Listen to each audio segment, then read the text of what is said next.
What is going on, guys? Welcome back to the channel. For you guys who like to have an intake on your Elantra N, I have some good news. I just got my check engine light fix V2 from SIXT.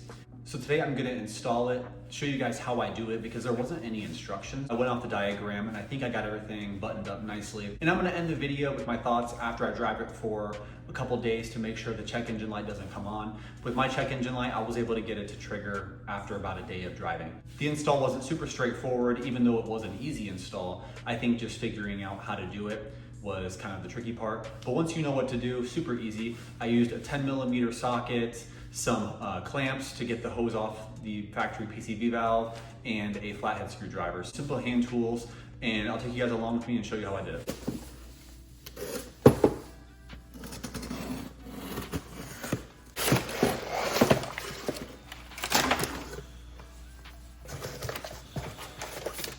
So these two pieces are going to go together like this. So it is like 14 or 15 degrees outside, so it's pretty cold. But I drove this car a couple hours ago, so the engine bay is like a nice toasty warm, but not too hot. So that's really nice. Now I can hopefully run a open cone filter instead of the air box and not have a check engine light. Here is this hose that we're going to be replacing. Currently, I do have a brass fitting in here just to connect these hoses. So everything like this right here should be pretty much close to factory as possible. I did have the check valve, and this is how I reverted it back to stock. So just pretend that this is completely a stock hose. So I'm going to take these off.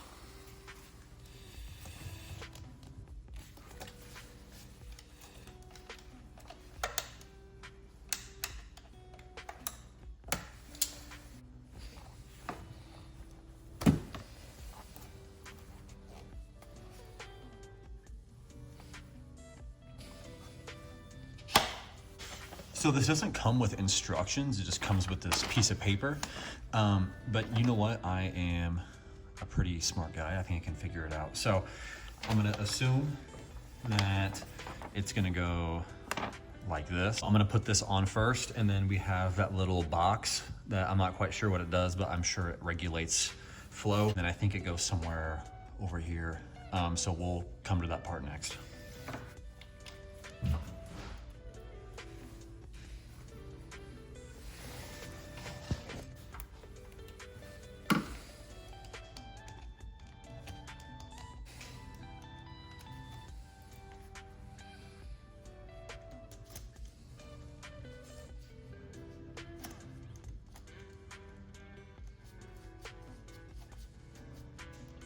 I just tightened them until I started to feel a little resistance on the screwdriver, because this is all what I believe is like plastic. So I'm not really trying to break anything, just making sure things are snug and not gonna just fly off. Okay, so I believe I take this sensor off.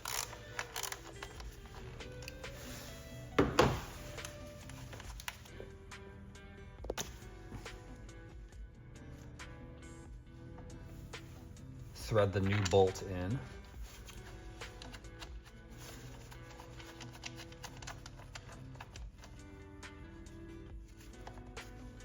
And then this goes right here.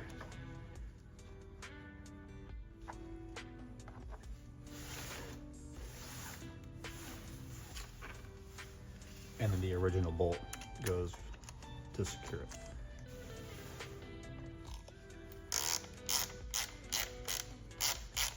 So I didn't crank these down too much. I just got them tight because this is like plastic, some sort of like 3D printed looking plastic. And I think the last part is to connect this vacuum line from this plug to this plug.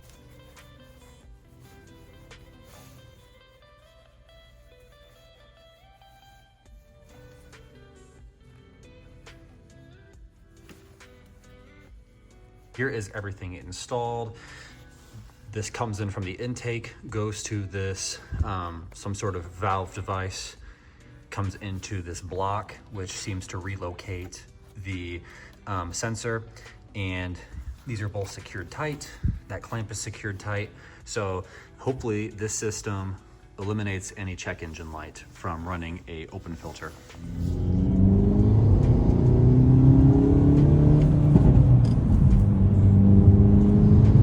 has been a couple days and a couple hundred miles of driving, and I've had no check engine lights. I would have for sure had one by now. Everything looks good. It's a little dusty, I think, from driving in the winter salt, but the only thing that I would suggest doing is just making sure that these clamps are tightened all the way. It looks like this one's tight, this one is a little loose, so I'm just gonna make sure it's completely seated on there. But no issues, everything's nice and smooth, running well. Thank you guys so much for watching and tuning in, and if this video helped you, consider liking and subscribing. Thanks.